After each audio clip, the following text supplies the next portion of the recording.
오늘 말씀의 제목을 한번 따라 볼까요? 에베소서의 영적 교훈. 에베소서. 예전에 유머 퀴즈에 보면 성경에 보면 임산부가 읽어야 될 성경은 무엇일까요?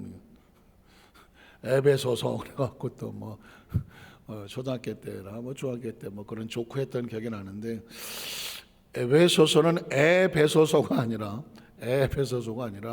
에베소라고 하는 그 지역에 교회가 있는데, 초대교회가 있는데, 바울이 그 교회에 서신을 보내면서 에베소서 교회에 보낸 서신, 그래서 발음 잘해야 되겠네. 에베소서. 앞으로 에베소서의 말씀을 함께 나누면서 그 속에 담겨진 영적인 말씀을 나누게 될 텐데, 오늘은 두 가지 관점을 보려고 합니다. 과연 이 에베소서라는 성경을 쓸 때 바울이 어떤 환경 속에 있었나, 그리고 이 에베소 교회는 바울과 어떤 관계에 특별한 관계가 있을까, 이 두 가지만 함께 살펴보는데요, 이 두 가지 속에서도 굉장한 의미가 있습니다. 우린 첫 번째로 이 에베소서는 어디서 기록됐다고요? 감옥 안에서 기록된 말씀입니다. 그래서 여러분 아마 성경학교 또는 성경대학에서 보면 복음서가 있고, 그렇죠? 또 사도행전이 있고, 그 다음에 이제 바울 서신이 있는데, 그 중에서 바울이 13권을 썼고, 히브리서는 사실 작자가 미상인데 문체가 바울 것 같기도 하다 이렇게 하지만, 바울 서신이라고 여긴다면 14개의 서신을 썼는데 그 중에 4개는 옥에서 썼다. 그래서 에필골빌, 저는 그렇게 외웠어요. 에필골빌, 에베소서, 골로새서, 또 빌립보서, 빌레몬서, 이런 식으로 썼던 기억이 납니다. 자, 어쨌든 에베소서는 어디서 썼다고요? 옥중에서, 감옥 안에서 기록이 되어졌습니다. 자, 성경을 보면 에베소 3장 1절에 보니까, 이러므로 그리스도 예수의 일로, 다른 일로 인해서 바울이 감옥에 갇힌 것이 아니라 예수 그리스도의 일이란 뭘까요? 맡겨진 사명이죠. 복음을 전파하고 교회를 세우고 선교하며 전도하고 나가는 과정 속에서 에베소서 그 교회 성도들에게 말하기를, 그리스도 예수의 일로 말미암아 너희 이방인을 위하여, 이방인들에게 복음을 전하고 이방을 위해서 그 지역에 반대를 무릅쓰고 교회를 세워 나가는 가운데에 뭐가 됐다? 갇힌 자가 됐다는 거죠. 갇힌 자, 옥에 갇힌 자가 되었다. 그래서 지금 에베소 교회 성도들에게 바울이 지금 내가 이 서신을, 말씀을 쓰고 있는 것은 다른 곳이 아니라 감옥 중이다, 감옥에 있다라는 이야기를 말하고 있습니다. 여기서 굉장히 중요한 것은, 감옥은 절망이잖아요. 누가 감옥에 가고 싶어 하겠습니까? 그러나 바울은 얘기합니다. 내가 감옥에 있는 이유는 세상의 죄를 지어서 감옥에 들어갔다면 그건 크로노스예요. 누구나 다 그렇게 되는 겁니다. 그런데 바울은 죄로 인하여 들어간 것이 아니라 예수 그리스도의 일로 인하여 선교와 복음 전함과 교회를 세우는 이 상황 속에서 사명으로 인하여 이 감옥 안에 들어와 있다고 하면, 이 장소는 더 이상 크로노스가 아니라 카이로스가 되는 겁니다. 하나님과 함께하는 시간이 되고 하나님과 함께하는 공간이 된다는 것입니다. 혹시 그렇게 보이십니까? 그렇게 들리십니까? 성경을 보면서 바울이 이렇게 말할 때에 예수 그리스도의 일로 너 이방인을 위하여 갇힌 자가 됐다 그러면, 아이고 바울이 감옥에 갇혔대, 어쩌을까, 이런 상황이 되는 것이 아니라, 바울이 불쌍하고 아유 어쩌다가 감옥에 갇혔대, 의심의 눈초리로 보는 것이 아니라, 아유 죄수도 없고 팔자가 더럽고만, 이게 아니라, 바울이 감옥에 갇혔으나 그 감옥은 크로노스라는 관점으로 볼 때는 세상의 절망과 좌절의 관점이지만, 그곳에서 바울은 하나님의 일을 위하여, 그리고 이방 선교를 지나다가 그곳에 갇혀서 거기서 뭘 하고 있습니까? 하나님의 말씀을 그곳에서 기록하고 전하는 시간이니까 무의미한 시간이 아니고 무의미한 공간이 아니다. 이걸 해석해낼 수 있고 이걸 발견할 수 있는 시야와 시각을 가진다고 하면 이건 삶에 흥분되는 사건입니다. 계속 바울은 고백합니다. 4장 1절에도 보면, 그러므로 주 안에서 뭐했다? 갇혔다고 말합니다. 갇힌다는 단어를 보면 이건 절망이죠. 세상 살면서 감옥에 갇힌다는 건 이건 정말 있어서는 안 되고 있을 수도 없고, 그건 정말 수치스럽기도 하고 부끄럽기도 하고 이건 아주 고통스러운 상황 아닙니까? 그러나 바울은 그 감옥에 갇혀 있으나 기죽지 아니하고 부끄러워하지 아니하고 수치스러워하지 아니하고 숨기지 아니하고, 그는 아주 자신만만하게 떳떳하게 내가 주 안에서, 아까 이방인들을 위해서 그리스도 일로 내가 갇힌 자리였던 것 같이 복음을 위해서 감옥에 갇히는 일을 당한다고 할지라도 그 복음 전하는 일을 내가 포기하지 않아 여기까지 왔다. 주 안에서 갇힌 내가 너희를 권한다. 너희가 부르심을 받은 일에 합당하게 행하라.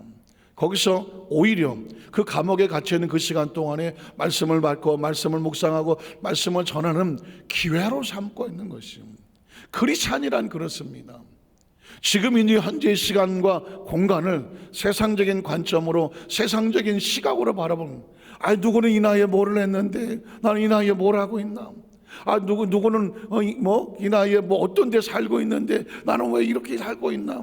시간과 공간의 장소를 세상의 다른 사람과 비교해서 좀 낫다 못하다 이런 관점을 갖는 게 아니라 세상의 관점과 전혀 상관이 없이 없으면 없는 대로, 있으면 있는 대로 그곳에서 가치와 목적을 하나님 안에서 찾아내야 돼요. 이런 사람은 실망하지 않습니다. 이런 사람은 갱년기 오나?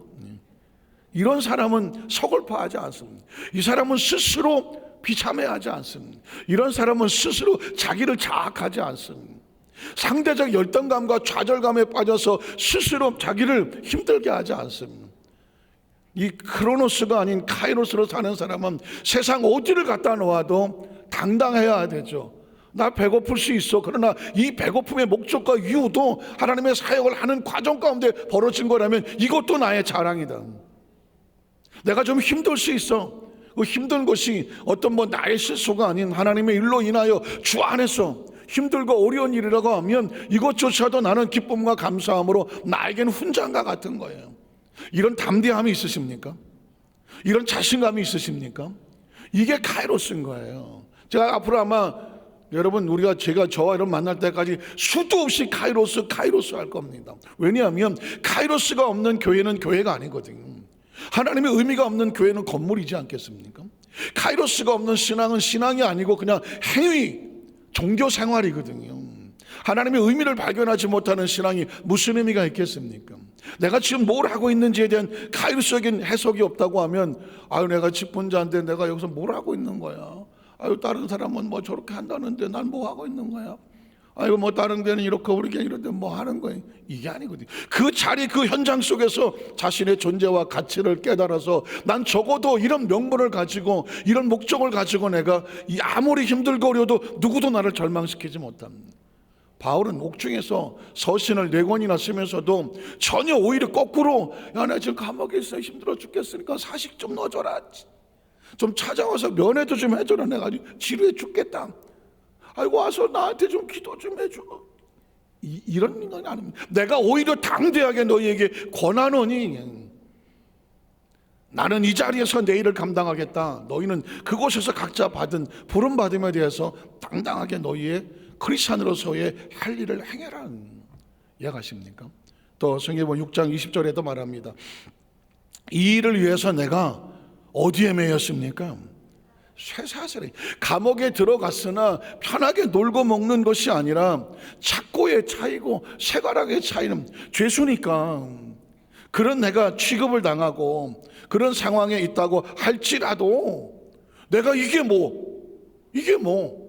내가 이 일에 당연히 할 말을 담대히 하게 한다. 내가 비록 착고에 쌓이고 쇠살에 묶였다고 해서 기가 죽어서 쭈삣쭈삣하여서 너희를 향하여 하나님 말씀을 대언하며 내가 뒤로 물러서야 되겠느냐? 아니다. 이게 뭘 어떻게 하나님 일을 맡겠느냐? 비록 착고에 차였으면 어때? 쇠사슬에 좀 물졌으면 어때? 그게 하나님의 일을 하게 하고 복음을 전하게 하고 서신을 쓰게 하는데 그게 나를 가로막겠느냐?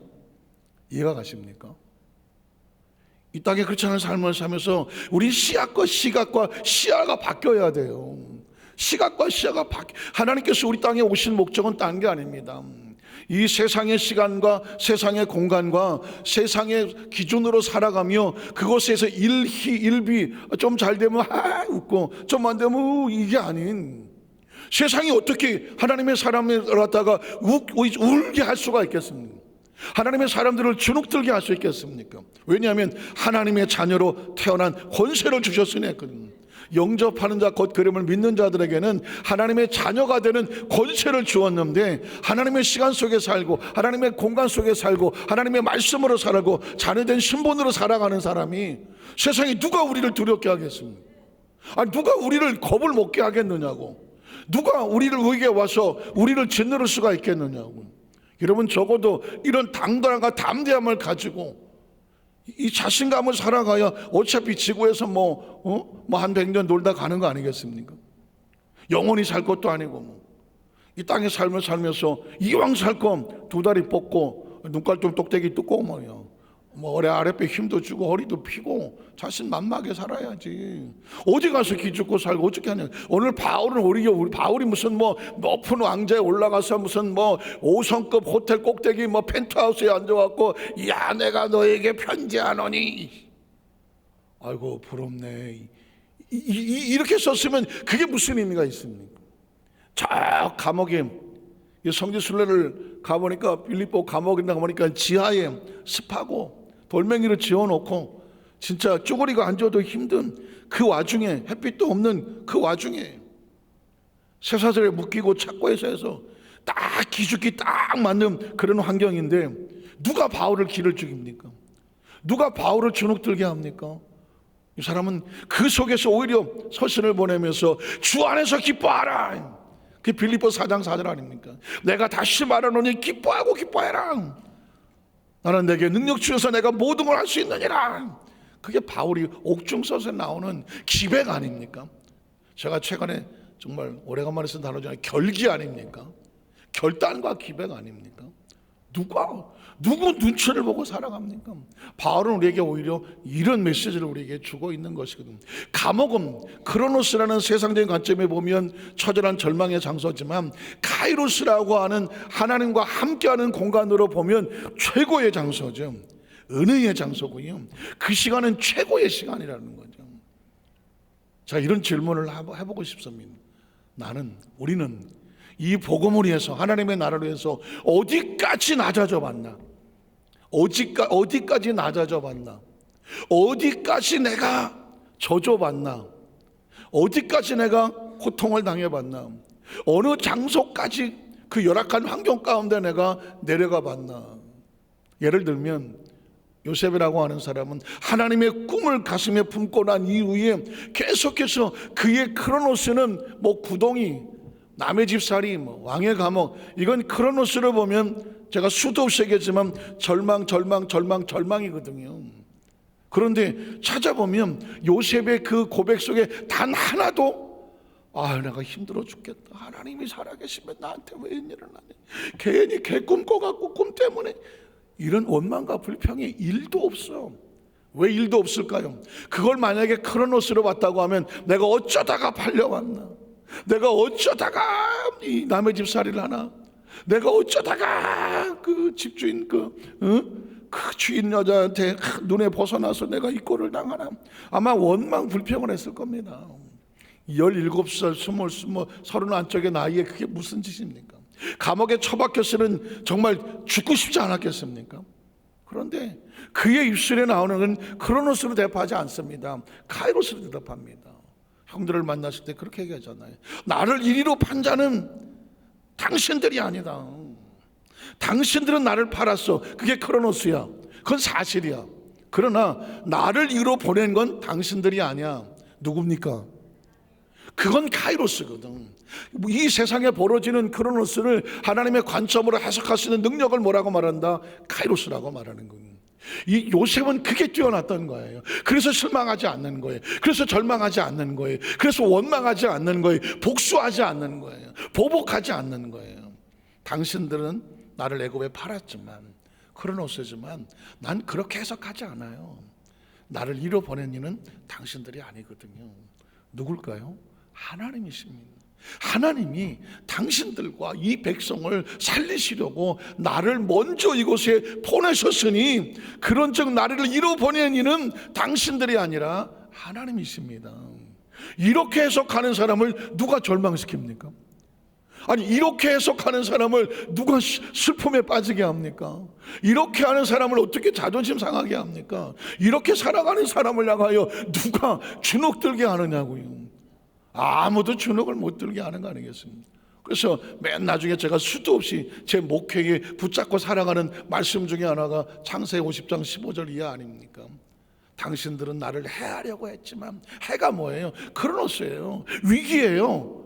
다른 사람이 보더라도 다 위기예요. 그렇지만 하나님은 그걸 뭘로 바꿨다? 선으로 바꿨다. 이 선으로 바꿨다고 볼 수 있는 관점을 뭐라고 말한다? 카이로스라고 말하는 거거든요. 이렇게 사는 사람이, 그러니까 어떤 일이 합니까? 내가 당신들과 당신의 자녀들까지 돌보겠습니다. 이런 영적인 이 여유와 그리고 능력은 어디서 나오느냐? 내 삶을 어떻게 해석해내느냐. 이제 제가 나중에 이제 이 부분도 또 설교를 할 건데요. 출애굽기 3장에 보면 모세가 40년 광야에서 80이 됐을 때 떨기나 불꽃 가운데 하나님을 만납니다. 근데 4장에 보면 모세와 하나님이 치열하게 붙습니다. 치열하게 붙습니다. 하나님은 이렇게 하자고 말했더니 모세가 덤벼듭니다. 덤벼듭니다. 왜 덤벼들까? 모세는 지금 상황을 크로노스라고 보는 겁니다. 하나님, 내가 지금 나이가 몇입니까? 40이 펄펄할 때 한다 그럴 때는 그냥 저를 쳐박아서 광야에 박아두고 40년 동안 막 머리털 다 빠지고 이빨 빠지고 그냥 다 빠지고 나니까 인제 와갖고 말이에요. 뭘 애굽에 가서 무슨 출애굽을 시키는, 난 못 간다고요. 아이, 모세가 한승질 하지 않습니까? 계속 항변을 합니다. 항변을 합니다. 그걸 하나님께서 또 설득하고 또 설득하고 설득합니다. 모세의 이 크로노스 사고를 카이로스로 바꾸는 작업을 합니다. 그리고 나중에 이게 바뀌어져야 비로소 내 지나온 삶이 허망한 삶이 아니었구나, 쓸데없는 삶이 아니었구나, 내 지나간 삶은 다 시간에 흘러가는 크로노스가 아니었구나, 내 지난 삶은 하나도 버릴 게 없는 카이로스였구나. 여기 설득이 돼야 비로소 모세가 하나님의 지팡이를 들고 바로 앞에 맞짱을 들어가는 겁니다. 요건 제가 다음에 설교할 거니까 오늘 예배 나온 성도님들은 또 내가 그 설교를 하면 에이 지난번에 이거 하지 마시고, 와 오늘 처음 듣는 말씀입니다. 이런 눈빛은 적어도 갖고 계셔야 돼요. 또 뭐 다 들은 것처럼 맞아. 이해가 좀 되십니까? 이렇게 얘기하면 저와 여러분의 삶의 현장 가운데요, 버릴 건 하나도 없다고 말했습니다. 저는 사실 제 얘기 같이 하는 거예요. 왜 사람이 지나간 삶 보면서 후회가 되는 시간이 없겠습니까? 내가 왜 그렇게 했을까? 왜 나한테 이런 일이 일어났을까? 내가 이렇게 할 거야. 사람은 각자 자기 나름대로 후회가 되는 시간이 있잖아요. 후회가 되는 시간이 있으면 제일 먼저 이게 이해가 안 되면 누가 원망스러워요? 하나님이 원망스러우면 하나님 이렇게 해주시지 왜 이렇게 해주시지? 이런 소리가 나올 수 있단 말이죠. 그런데 가만히 찾아보면 이건 내가 그 관점, 내 지나온 삶을 크로노스로 봐서 그래. 그러면 이해도 안 되고 억울하고 속상하고 그 중에 좀 너는 그놈의 새끼들 별소리가 다 나오는데 가만히 앉아서 하나님의 음성을 들으면 그건 다 카이로스야. 카이로스야. 내가 실수하는 거 봤냐? 내가 후회하는 거 봤냐? 내가 실패하는 거 봤냐? 내 지나온 삶을 그렇게 가만히 보니까 지금 이 자리에 와 있는 이 과정을 위해서 하나님께서 차곡차곡 쌓아서 여기까지 와 있어 뒤돌아보니까 내 인생에 버릴 게 하나도 없는 거야. 후회될 게 하나도 없는 거예요. 왜냐하면 내가 선택했어야 후회되든지 뭐 버릴 게 있든지 하지. 하나님께서 고이 훈련 과정 겪어서 끌기까지 오셨다고 하면 하나님이 후회하지 않으시는데 우리가 후회할 게 뭐가 있어? 하나님이 네 인생에 쓸모가 하나도 없다는데 내가 그거 쓸데없다고 말할 이유가 없는 거죠. 그래서 지금 저와 여러분에게 이 부분만 해결되면 내적 치유는 저절로 되는 거예요. 아이고 가슴이 목사님 난 비만 오면 가슴이 아파요. 비 오는 날 무슨 일이 있었는지 난 잘 몰라. 뭔가 어떤 성도가 제 귀에 했던 그 얘기가 하나 기억이 나. 목사님, 나는 비만 오면 뛰쳐나가고 싶어요. 한없이 뛰쳐나가고 싶어. 창밖에 내리는 빗줄기가 나의 눈물과 같아요. 내 마음에 또 소름이. 그 얘기가 뭐예요? 가슴 아프다는 얘기고, 상처가 있다는 얘기고, 속에 남에게 얘기하지 못한 피멍이 있다는 얘기 아닙니까? 뒤집어 말하면 크로노스로 바라보니까 네가 아무것도 안 된다는 얘기 아닙니까? 그런데 그게 하나님의 관점으로 카이로스로 바꿔놓으면 그랬구나 하고 이해가 되고 은혜가 되면 뒤돌아보면 버릴 거 하나도 없고, 내가 한번 그냥 했던 모든 내 과거의 사람들은 다 고맙고 감사하고 귀하고, 당신들은 나를 해하려고 했을지 모르지만, 당신들조차 무슨 짓을 하는지 몰랐지만 하나님 그걸 뭐로 바꾸셔서? 선으로 바꾸셔서 오늘날 여기까지 인도하셨습니다. 이렇게 사는 사람을 누가 상처 주냐고, 뭔 여기 가슴에 무슨 피멍이 흐냐고, 비 오면 그냥 피곤한 것보다 하고 마는 거지. 어떻게 생각하십니까? 오늘 저와 여러분에게 성경은 그래서 우리는 외적인 생각, 사고, 과거, 현재 모든 것들을 하나님 말씀에서 이 카이로스 안에 들어오면 모든 게 편안해지고 제자리를 잡는 거죠. 그래서 또 하나는 뭐냐면, 자, 그러면 이 에베소 교회는 바울과 어떤 관계가 있었을까? 사실은 그 13개 서신과 14개 서신을 쓰면서 바울이 가장 열정적으로 헌신적으로 그 모든 것을 쏟았던 교회가 바로 에베소 교회였어요. 다른 교회도 다 열정을 쏟았겠지만 특별히 바울이 더 많이 수고하고 내가 더 많이 땀을 흘렸다라는 단어가 나오는 교회가 바로 에베소 교회예요. 사도행전 18장 21절에 보면 작별하여 이르되 만일 하나님의 뜻이면 너희에게 다시 돌아오리라 하고 배를 타고 에베소 교회에서 사역을 하고, 이제 바울은 한 곳에만 있지 아니하고 계속 선교 1차, 2차, 3차 하면서 순회를 하면서 세운 교회를 다니면서 순회하고 교회를 돌봐야 되는 특별한 사역이었기 때문에 에베소 교회만 있을 수는 없었어요. 또 다른 교회, 또 다른 교회를 돌봐야 되는데, 이제 에베소 교회를 사역을 마치고 다른 교회를 움직여가는, 또 선교하러 가고 또 가야 되는 가운데에 에베소 교인들에게 이래요. 내가 다시 돌아오고 싶다.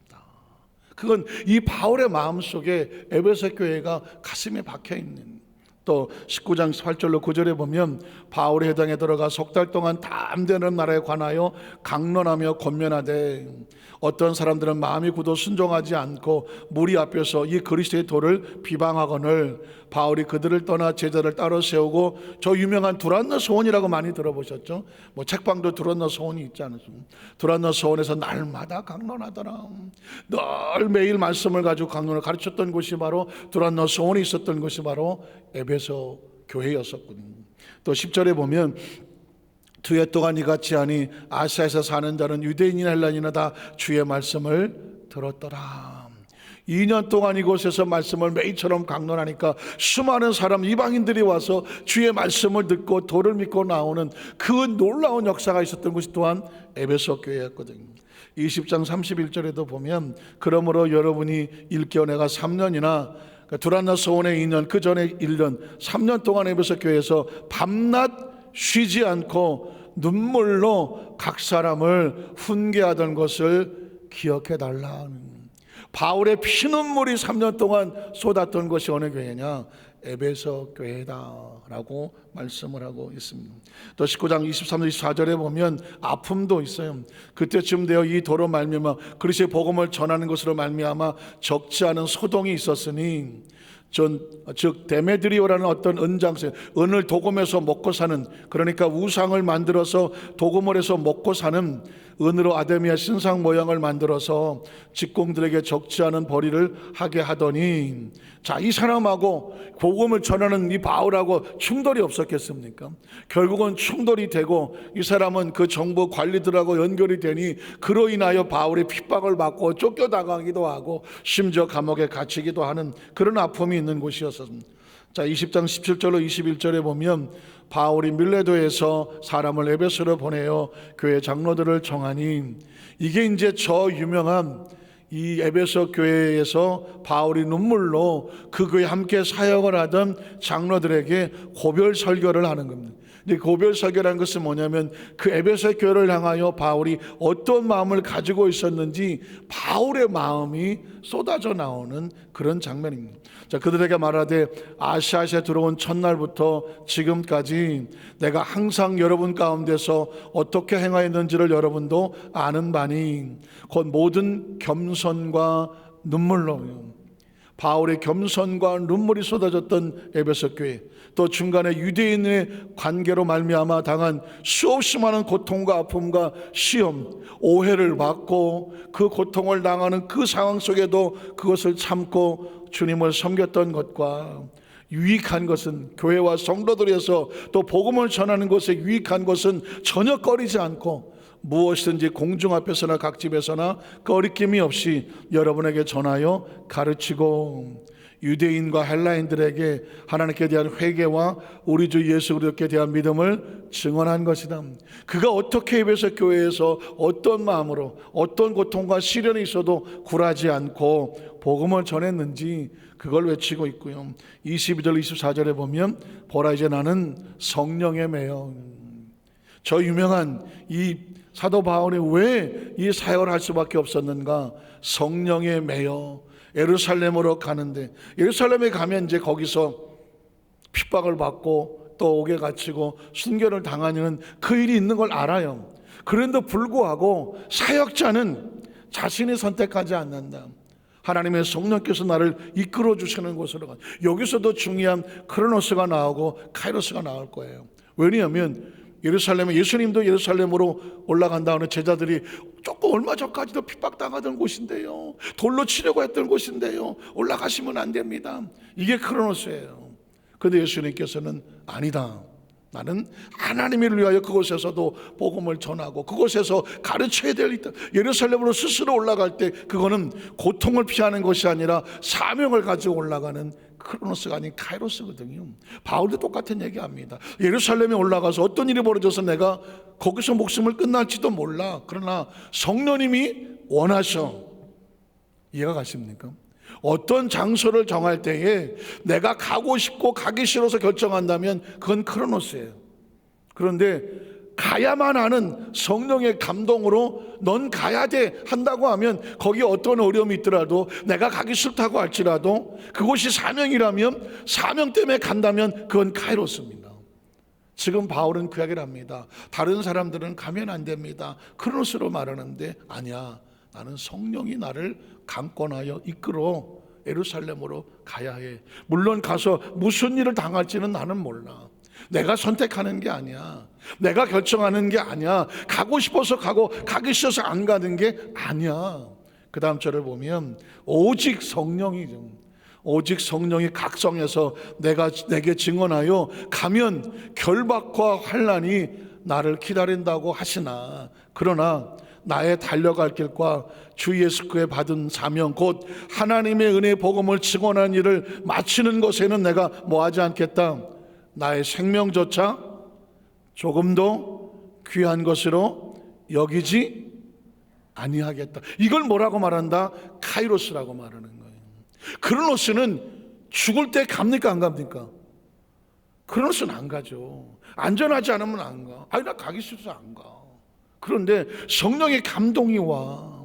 그건 성령의 감동이 온다는 얘기는 너는 세상 사람이 아니야, 하나님의 사람이야. 네 물질은 돈 드는데요, 네 물질은 네 돈이 아니야. 네 돈이라고 생각하면 크로노스야. 근데 하나님의 물질이라고 생각하면 카이로스가 되는 거예요. 나 시간이 없는데요, 네 시간이라고 생각하면 크로노스야. 근데 하나님이 가야만 하는 시간이라면 그건 카이로스거든요.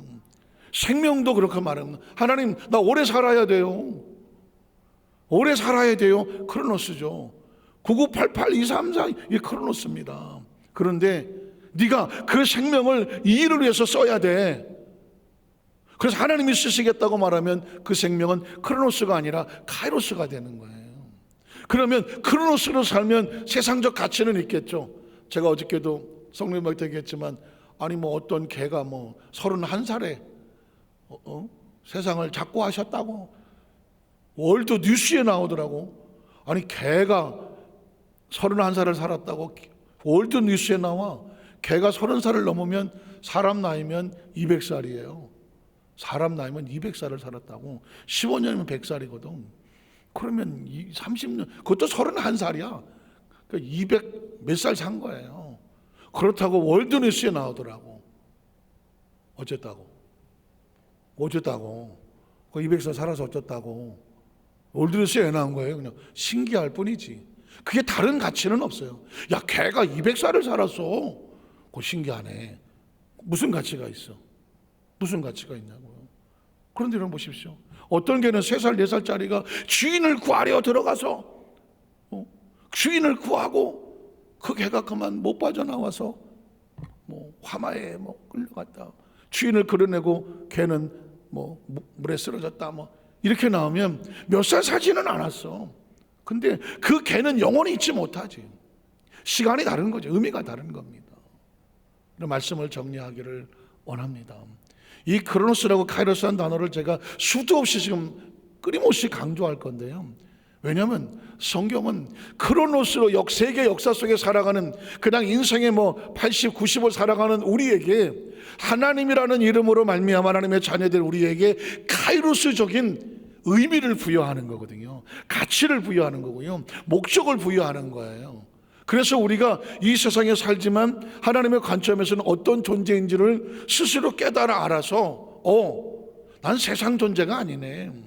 내 시간이, 내 물질이 또는 나의 어떤 사명이, 나의 직분이 내가 하나님 앞에서 어떻게 살아야 의미가 있는지를 스스로 알고 선택하게 하는 이런 신앙의 가장 기본적인 관점은 바로 크로노스와 카이로스에서 나온다.